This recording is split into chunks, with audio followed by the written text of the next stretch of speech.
Assalomu alaykum, hurmatli tomoshabinlar. Bugun biz hammamizni bevosita qiziqtiradigan, kelajakdagi hayotimizga jiddiy ta'sir ko'rsatadigan juda muhim mavzuni muhokama qilamiz. Bugungi videoning sarlavhasi hammasini o'zida mujassam etgan. Qaror qabul qilindi. Pensiya yangicha bo'ladi. Bu shunchaki bir yangilik emas. Bu har birimizning pensiya ta'minot tizimida ro'y berayotgan fundamental o'zgarishdir. Agar siz kelajakda qanday pensiya olishingiz, bu o'zgarishlar sizga qanday ta'sir qilishini aniq tushunishni istasangiz, ushbu videoni bir soniya ham o'tkazib yubormasdan oxirigacha tomosha qiling. Bu ma'lumot sizning shaxsiy moliya rejalaringiz uchun o'ta muhim ahamiyatga ega. Shuning uchun hozirroq kanalimizga obuna bo'lishni va ushbu videoga like bosishni unutmang. Bu bizga bunday muhim ma'lumotlarni ko'proq odamlarga yetkazishimizga yordam beradi. Avval qanday edi va hozir nima o'zgardi? Keling, avvalo eski pensiya tizimimizning asosiy tamoyillarini eslab o'taylik. An'anaviy pensiya tizimi asosan xizmat muddati va oxirgi 5 yildagi o'rtacha ish haqi miqdoriga asoslangan edi. Siz qancha yillar davomida rasman ishlaganingiz, qancha soliq to'laganingiz, ayniqsa oxirgi ish stajingiz va undagi maoshingiz pensiya miqdorini belgilovchi asosiy omillar edi. Tizim sodda va tushunarli edi. Ish staji bor, maoshning ma'lum bir foizida pensiya tayinlanadi. Ba'zan ish stajining ahamiyati yuqori bo'lib, o'rtacha ish haqi munosib pensiya katta bo'lmagan shaxslar ham, agar ularning umumiy xizmat muddati yetarli bo'lsa, tizim bir oz kollektiv xususiyatga ega edi. Ya'ni bugungi ishchilarning badallari bugungi pensionerlarga to'lanar edi. Bu tizim bir muncha vaqt samarali ishladi, ammo demografik o'zgarishlar, norasmiy bandlikning o'sishi va iqtisodiy vaziyatlarning murakkablashuvi uning barqarorligiga sezilarli bosim o'tkaza boshladi. O'zbekiston kabi rivojlanayotgan davlatlarda norasmiy bandlik, konvertda ish haqi olish kabi holatlar rasmiy soliq bazasini to'raytirib, pensiya jamg'armasiga tushumlarni kamaytirdi. Natijada tizimda nomutanosibliklar yuzaga keldi. Bir xil miqdorda badal to'lagan odamlar turli pensiya olishlari mumkin edi, yoki umuman olganda hisoblangan pensiya miqdori kishilarning hayot darajasini ta'minlashga yetarli bo'lmay qoldi. Endi esa eng muhimiga, ya'ni qabul qilingan yangi qaror va uning mohiyatiga o'tamiz. Yangi pensiya tizimi, pensiya ballari tizimiga asoslanadi. Bu degani endilikda sizning pensiyangiz nafaqat umumiy ish stajingizga, balki har bir ish yilingizdagi rasmiy ish haqingizdan to'langan pensiya badallariga bevosita bog'liq bo'ladi. Har yili sizning pensiya hisobingizga ma'lum miqdorda pensiya ballari yig'iladi. Bu ballar miqdori sizning rasmiy ish haqingiz va undan to'langan ijtimoiy ajratmalar miqdoriga to'g'ridan-to'g'ri proporsionaldir. Oddiy qilib aytganda, qancha ko'p rasmiy maosh olsangiz va qancha ko'p pensiya badallari to'lasangiz, shuncha ko'p pensiya ballari yig'asiz. Va tabiiyki, bu ballar miqdori kelajakdagi pensiya miqdoringizni belgilaydi. Bu tizim adolatliroq bo'lishga intiladi. Chunki u har bir shaxsning o'z pensiya jamg'armasiga qo'shgan real hissasini aks ettiradi. Bu shaffoflikni oshiradi va odamlarni rasmiy bandlikka va yuqori rasmiy daromadlarga intilishga rag'batlantiradi. Lekin bu albatta o'z navbatida har bir fuqarodan o'z pensiya kelajagi yanada mas'uliyatliroq yondashishni talab qiladi. Shuningdek, yangi tizimda bazaviy pensiya miqdori saqlanib qolinadi. Ammo u ma'lum bir minimal xizmat muddatini talab qiladi va uning ustiga siz yegan ballar asosida qo'shimcha pensiya miqdori hisoblanadi. Ya'ni pensiyangiz endi ikki qismdan iborat bo'ladi. Birinchi, davlat tomonidan kafolatlangan minimal qism bazaviy pensiya va ikkinchi sizning mehnat faoliyatingiz davomida to'plagan pensiya ballaringizga bog'liq bo'lgan qo'shimcha qism jamg'arma pensiyasi. Bu har bir fuqaroning ijtimoiy himoyasini ta'minlash bilan birga uning o'z mehnatiga qarab farq qiladigan pensiya olish imkoniyatini yaratadi. Ushbu o'zgarishlarning asosiy maqsadi pensiya tizimining moliyaviy barqarorligini oshirish va kelajak avlodlar uchun ham uning ishonchli ishlashini ta'minlashdir. Bu shuningdek, nafaqat davlat zimmasiga yuklangan yukni teng taqsimlashga, balki har bir fuqaroni o'z kelajakdagi farovonligini bugundan boshlab shakllantirishga undashga qaratilgan. Keling, yangi pensiya tizimining mohiyatini yanada chuqurroq tushunib olaylik. Aynan nimalarni bilishingiz kerak? Kimlar xavotirlanishi kerak va kimlar uchun bu o'zgarishlar unchalik jiddiy emas? Asosiy tushunchadan boshlaylik. Pensiya ballari. Tasavvur qiling, har oy sizning ish beruvchingiz ish haqingizdan pensiya jamg'armasiga ajratmalar o'tkazadi. Avvallar bu shunchaki umumiy jamg'armaga tushgan pul hisoblanardi. Endi esa bu pullarning ma'lum bir qismi sizning shaxsiy pensiya hisobingizda ballar ko'rinishida aks etadi. Masalan, agar sizning oylik rasmiy maoshingizdan 12% pensiya badali ajratilsa, bu summa maxsus formula bo'yicha pensiya ballariga aylantiriladi. Bu formula hukumat tomonidan tasdiqlanadi va u har yili ish haqi fondining o'sishiga, pensiya jamg'armasining holatiga qarab o'zgarishi mumkin. Eng muhimi, bu ballar sizning ish stajingiz davomida yig'ilib boradi va pensiyaga chiqqaningizda yig'ilgan jami ballar bir pensiya ballining qiymatiga ko'paytiriladi. Bir pensiya ballining qiymati ham har yili inflyatsiya va iqtisodiy o'sishni hisobga olgan holda qayta ko'rib chiqiladi va oshiriladi. Bu mexanizm sizning pensiyangizni nafaqat nominal ravishda, balki real xarid qobiliyatini saqlagan holda o'sishini ta'minlashi kerak. Kimlar xavotirlanishi kerak? Birinchi navbatda bu o'zgarishlar norasmiy bandlikda ishlayotgan yoki ish haqi qismining katta qismini konvertda oladigan fuqarolarga bevosita ta'sir qiladi. Agar sizning rasmiy maoshingiz minimal darajada ko'rsatilib, qolgan qismi naqd pulda to'lansa, sizning pensiya hisobingizga juda o'z pensiya ballari yig'iladi. Bu esa kelajakda sizning pensiyasi miqdoringizning sezilarli darajada past bo'lishiga olib keladi. Misol uchun, agar sizning haqiqiy maoshingiz 5 million so'm bo'lsa-yu, rasman 1 million so'm ko'rsatilsa, sizning pensiya badallaringiz 1 million so'mdan hisoblanadi. Natijada siz 5 million so'mdan hisoblangan badallar bilan olishingiz mumkin bo'lgan ballardan 3 barobar kamroq bal to'playsiz. Bu holat ayniqsa yosh avlod uchun, ya'ni endi ish faoliyatini boshlayotganlar yoki o'rta yoshdagi fuqarolar uchun juda muhimdir. Chunki ularning pensiyasi to'liq yangi tizim qoidalariga muvofiq shakllanadi. Ikkinchidan, o'zining mehnat faoliyatida tez-tez ish joyini o'zgartirgan, ish stajida uzilishlarga ega bo'lganlar ham ehtiyot bo'lishlari kerak. Har bir uzilish bu bal yig'ilmaydigan davr. Agar siz bir necha yil davomida rasman ishlamagan bo'lsangiz, bu davrlar uchun siz pensiya ballari to'plamaysiz va bu kelajakdagi pensiyangizga salbiy ta'sir ko'rsatadi. Bu ayniqsa ayollar uchun dolzarb bo'lishi mumkin, chunki ular bolali bo'lish, bolalarni parvarish qilish uchun vaqtinchalik mehnat faoliyatini to'xtatish holatlari ko'p uchraydi. Avvallari bunday davrlar ma'lum shartlar asosida ish stajiga qo'shilishi mumkin edi, ammo endi ball tizimida har bir rasmiy to'lov muhim. Kimlar xavotirlanmasligi kerak yoki kamroq xavotirlanishi mumkin? Birinchidan, pensiya yoshiga yaqinlashgan yoki allaqachon pensiyada bo'lgan shaxslar uchun bu o'zgarishlarning ta'siri minimal bo'ladi. Mavjud pensiyalar qayta hisoblanmaydi. Ular avvalgi qonun hujjatlar asosida to'lanishda davom etadi. Pensiya yoshiga o'tib 5 yil qolganlar uchun ham ba'zi o'tish davri qoidalari qo'llanilishi mumkin. Bu esa ularning pensiyasini keskin kamayib ketishidan himoya qiladi. Hukumat doimo mavjud pensionerlar va pensiya yoshiga yaqinlashgan fuqarolarning ijtimoiy himoyasini birinchi o'ringa qo'yadi. Ularning pensiyasi avvalgi tartibda tayinlangandek davom etadi yoki agar yangi tizimda ular uchun foydaliroq bo'lsa, o'sha tizim bo'yicha qayta hisoblab chiqilishi mumkin. Ammo bu majburiy emas va ko'pincha yaxshilanish tomoniga qaratilgan bo'ladi. Ikkinchidan, doimiy ravishda yuqori rasmiy maosh olgan va pensiya jamg'armasiga muntazam ravishda to'liq badallar o'tkazgan fuqarolar uchun bu yangilik foydali bo'lishi mumkin.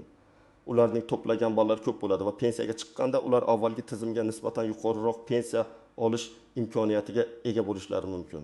Chunki yangi tizimda individual hissa miqdori pensiya hajmiga yanada kuchliroq ta'sir qiladi. Keling, bir nechta aniq misollarni ko'rib chiqaylik raqamlar va vaziyatlar bilan. Misol 1, yosh mutaxassis Shahnoza. Shahnoza 25 yoshda oliy ma'lumotli yaqinda ish boshladi. Uning rasmiy oylik maoshi 4 million so'm. Unga ish beruvchi barcha soliq va ijtimoiy ajratmalarni, shu jumladan pensiya badallarini ham to'liq va muntazam ravishda o'tkazadi. Deylik, har 1 million so'm rasmiy maoshdan to'langan pensiya badali yiliga ball beradi. Bu shartli raqam aniq koeffitsiyentlar qonun hujjatlarida belgilanadi. Shahnoza oyiga 4 million so'm maosh olsa, yiliga 4 million so'm maosh oladi. Agar pensiya badali shu 4 million so'mdan hisoblansa va shu miqdordan ma'lum bir koeffitsient orqali ballar yig'ilsa, u har yili 4 har 14 pensiya balli to'playdi. Agar u 35 yil ishlagan holda pensiyaga chiqsa, umumiy 35 har 4 pensiya balli to'playdi. Agar pensiya yoshiga chiqqanida bir pensiya ballining qiymati 25 ming so'm bo'lsa, yana shartli raqam. uning jamg'arma pensiyasi 16.000 takkin sut har 25.000 değil, 20.000 so'm bo'ladi. Bu summani pensiya davriga bo'lib, unga qo'shimcha ravishda bazaviy pensiya ham qo'shiladi. Ko'rib turganingizdek, Shahnozaning rasmiy ish haqi va uning pensiyaga ta'siri juda katta. Shahnoza doimiy va to'liq badal to'lash orqali yuqori pensiya ta'minotini o'zi uchun kafolatlayapti. Misol 2, o'rta yoshli fuqaro Alisher. Alisher 45 yoshda 2000 yildan beri ishlaydi. Dastlabki 10 yil davomida uning maoshi nisbatan past bo'lgan va ish beruvchilar badallarni har doim ham to'liq to'lamagan. Keyingi 10 yil davomida esa u xususiy korxonada yuqori maosh bilan rasmiy ravishda ishlamoqda va barcha badallar to'liq to'lanmoqda. Yangi tizimga o'tish davrida uning avvalgi 10 yillik staji ham qayta baholanadi. Lekin bu staj uchun yig'iladigan ballar miqdori ehtimol unchalik katta bo'lmaydi. Chunki o'sha paytda badallar kamroq to'langan. Keyingi 10 yil uchun esa har yili 500 baldan jami 5 million bal to'pladi. Pensiyaga chiqishiga yana 10 yil bor.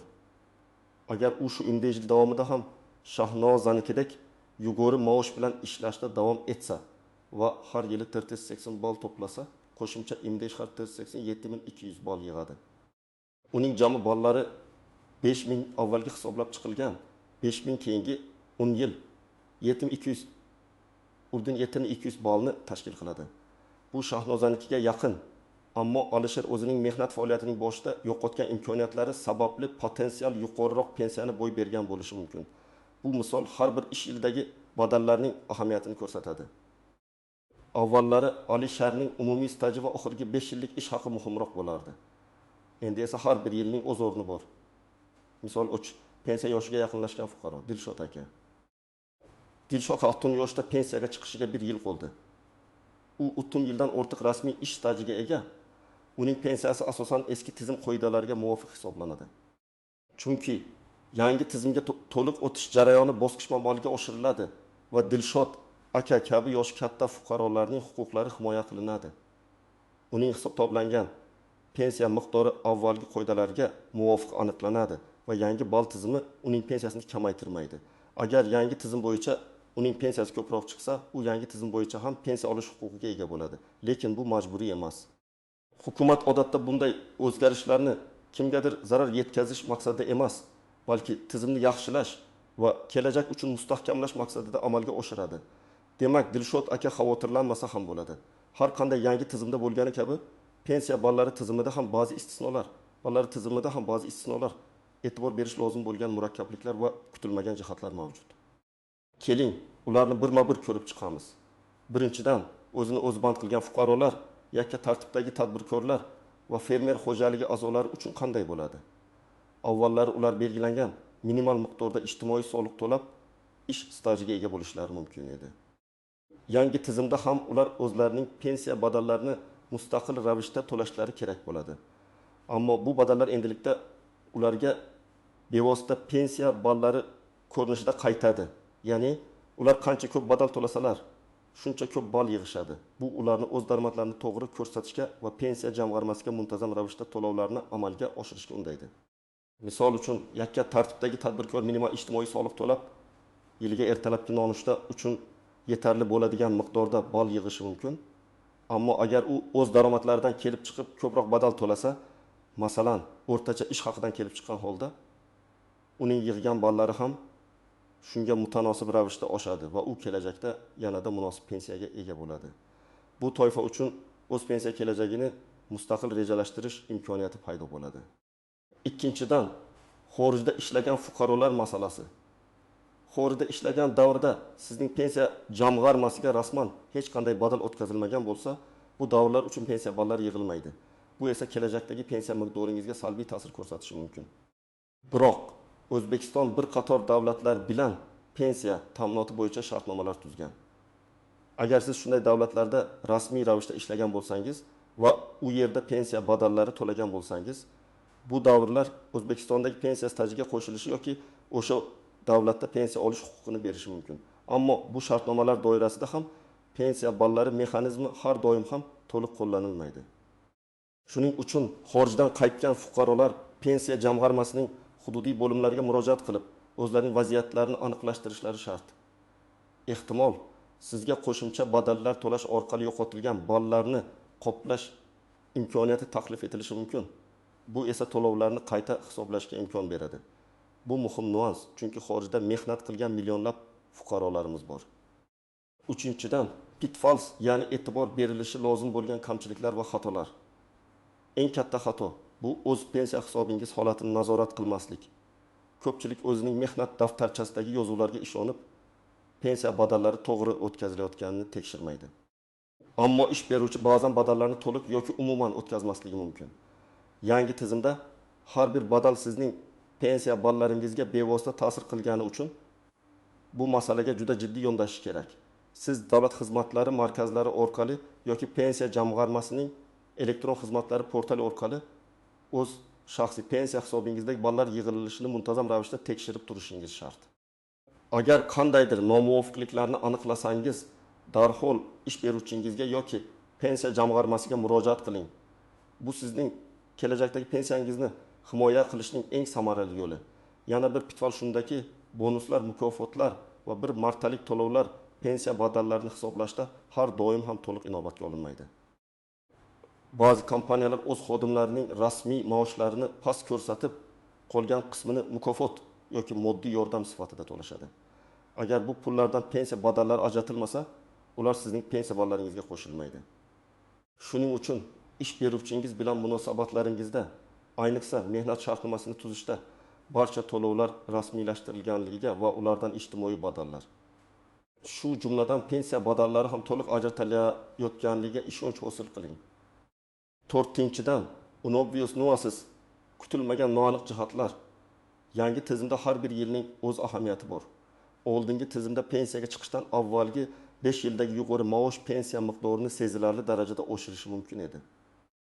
Yangi ball tizimida esa sizning butun mehnat faoliyatingiz davomidagi barcha badallar hisobga olinadi. Ya'ni agar siz yoshligingizda kam maosh olgan bo'lsangiz ham, bu davrlar uchun to'plagan ballaringiz keyingi yuqori maoshli davrdagi ballaringizga qo'shiladi. Bu shuni anglatadiki, sizning har mehnat yilingizdagi rasmiy daromadingiz pensiyangizga ta'sir qiladi. Shuning uchun mehnat faoliyatingizning boshidan oxirigacha yuqori rasmiy maoshga ega bo'lishga intilish muhim. Shuningdek, pensiya ballarining qiymati har yil inflyatsiya va iqtisodiy vaziyatni hisobga olgan holda indeksatsiyalanadi. Bu yaxshi yangilik, chunki u pensiyaning xarid qobiliyatini saqlashga yordam beradi. Ammo bu, shuningdek, davlat iqtisodiyotining barqarorligi va o'sishi bevosita pensiyalarga ta'sir qilishini anglatadi. Iqtisodiy pasayish davrida ball qiymatining o'sish sekinlashishi yoki umuman to'xtab qolishi mumkin. Bu esa pensionerlarning daromadiga ta'sir qiladi. Oxirgi nuans bu nogironlik pensiyalari masalasi. Nogironlik pensiyalari ham yangi tizim doirasida o'zgarishlarga uchraydi, ammo ularning hisoblash mexanizmi biroz farq qiladi. Odatda nogironlik pensiyalari uchun pensiya ballari yig'ilmagan bo'lsa ham, ma'lum bir minimal miqdor kafolatlanadi va staj davriga qarab qo'shimcha mablag'lar hisoblanishi mumkin. Ammo agar shaxsning nogironlikka qadar yetarli pensiya ballari to'plangan bo'lsa, uning nogironlik pensiyasi ham shunga mutanosib ravishda yuqori bo'ladi. Bu yerda ham rasmiy badallarning ahamiyati saqlanib qoladi. Har bir vaziyat individual bo'lgani sababli, nogironlik pensiyasi masalasida pensiya jamg'armasining mutaxassislari bilan shaxsan maslahatlashish tavsiya etiladi. Xo'sh, ushbu yangi o'zgarishlar fonida siz nima qilishingiz kerak? Qanday qadamlar qo'yish kerak? Men sizga aniq ko'rsatmalar beraman. Birinchi va eng muhim qadam, o'z shaxsiy pensiya hisobingiz holatini doimiy nazorat qiling. Bu eng muhim qadamdir. Sizning kelajakdagi pensiyangiz bevosita shu hisobingizdagi pensiya ballari miqdoriga bog'liq. Qayerga borish kerak? 1. Davlat xizmatlari markazlari, DXM.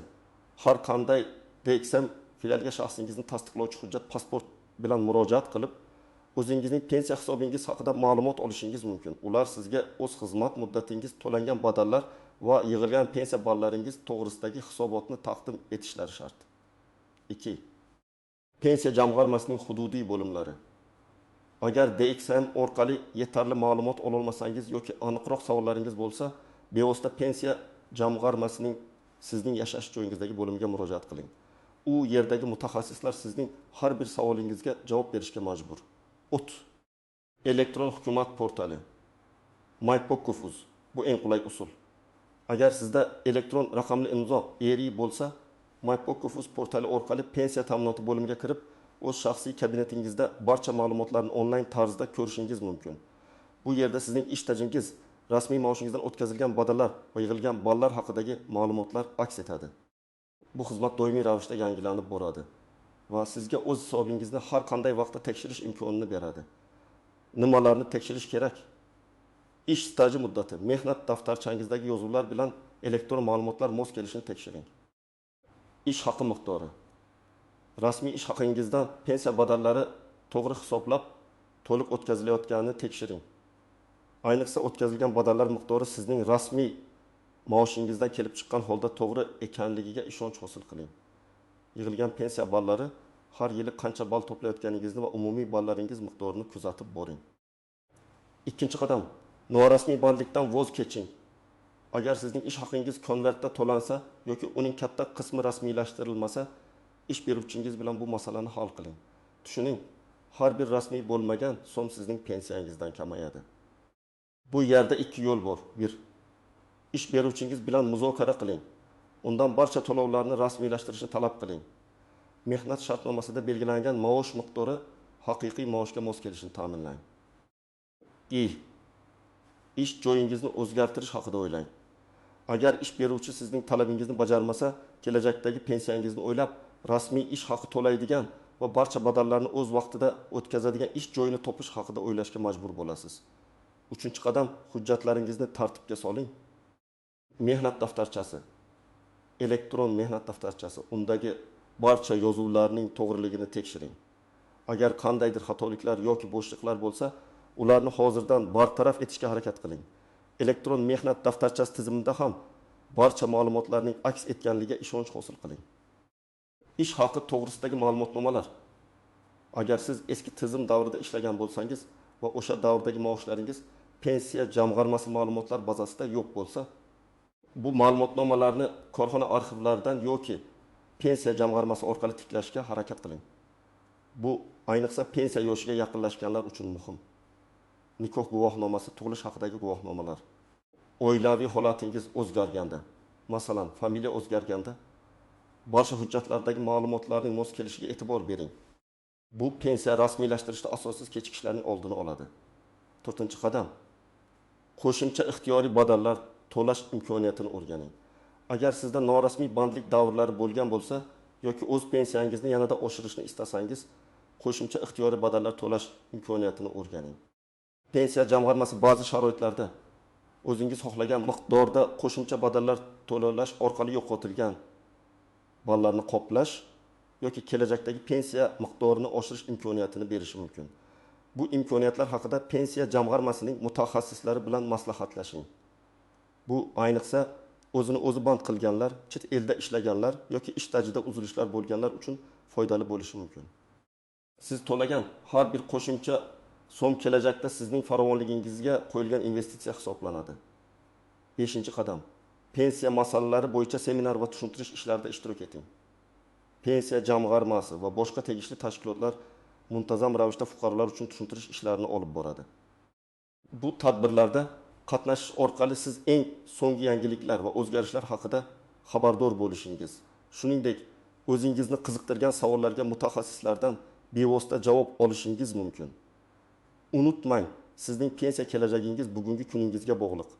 Har bir to'langan rasmiy badal, har bir to'g'ri rasmiylashtirilgan hujjat sizning pensiyangizni mustahkamlashga xizmat qiladi. Xulosa qilib aytganda, yangi pensiya ballari tizim pensiya ta'minoti sohasida ulkan qadamdir. Bu adolatliroq, shaffofroq va har bir fuqaroning o'z pensiya kelajagiga bevosita ta'sir qilish imkoniyatini beruvchi tizimdir. Endi pensiyangiz nafaqat yillar davomidagi mehnat stajingizga, balki har bir oylik maoshingizdan to'langan badallar miqdoriga bog'liq bo'ladi. Bu o'zgarishlar sizdan o'z moliyaviy kelajagingizga yanada mas'uliyatli yondashishni talab qiladi. Umid qilamanki, ushbu video sizga yangi pensiya tizimining mohiyatini, uning sizga qanday ta'sir qilishini va nimalarga e'tibor berishingiz kerakligini aniq tushuntirishga yordam berdi. Bu ma'lumotni oila a'zolaringiz, do'stlaringiz va hamkasblaringiz bilan baham ko'rishni unutmang. Chunki bu mavzu hammaga tegishli. Siz bu o'zgarishlar haqida qanday fikrdasiz? yangi tizim haqida o'z fikringizni va savollaringizni izohlarda yozib qoldiring. Har bir fikr biz uchun muhim. Ushbu video siz uchun foydali bo'lgan bo'lsa, like bosing va albatta kanalimizga obuna bo'lishni unutmang. Toki biz bunday muhim ma'lumotlarni sizga yetkazishda davom etaylik. Kelajakdagi pensiyangizni bugundan boshlab mustahkamlashga kirishing. E'tiboringiz uchun rahmat.